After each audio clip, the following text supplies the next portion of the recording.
রাজনৈতিক অস্থিরতা, সীমান্ত সহ নানা ইস্যু নিয়ে ভারত বাংলাদেশের সম্পর্ক তেমন একটা ভালো যাচ্ছে না। দুই দেশের মধ্যে উত্তেজনাও সৃষ্টি হয়েছে। ভারতীয় সীমান্তরক্ষীরা আইন না মেনে বারবার পায়ে পা দিয়ে বাংলাদেশের সঙ্গে ঝামেলা বাঁধানোর চেষ্টা করছে। সীমান্তে বাংলাদেশের অভ্যন্তরে ঢুকে বেড়া নির্মাণ, গাছ কেটে নিয়ে যাওয়া, বাংলাদেশিদের ধরে নিয়ে যাওয়া সহ নানা অনিয়ম করছে তারা। এসব ছাড়াও অবাধে বাংলাদেশিদের হত্যা করা যেন তাদের নেশায় পরিণত হয়েছে।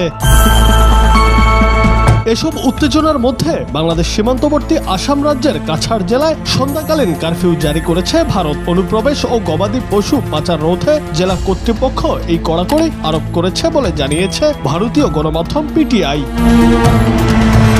প্রতিবেদনে বলা হয়, ভারত বাংলাদেশ সীমান্তে জনশৃঙ্খলা বজায় রাখতে এবং অবৈধ কার্যকলাপ রোধে কাছাড় জেলার ম্যাজিস্ট্রেট মৃদুল যাদব ভারতীয় নাগরিক সুরক্ষা সংহিতা ১৬৩ ধারার অধীনে এই আদেশ জারি করেন।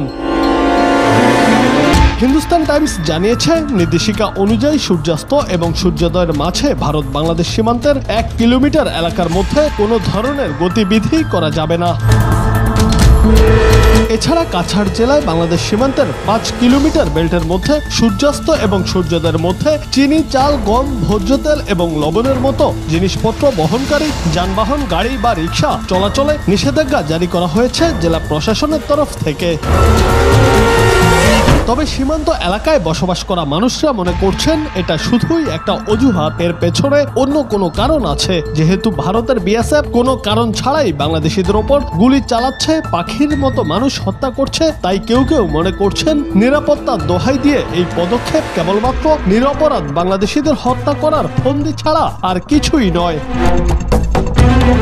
কোনো কারণ ছাড়া নির্বিচারে গুলি চালিয়ে বাংলাদেশিদের হত্যা করে সীমান্তে আতঙ্ক ছড়িয়ে রেখেছে ভারতের সীমান্তরক্ষীরা।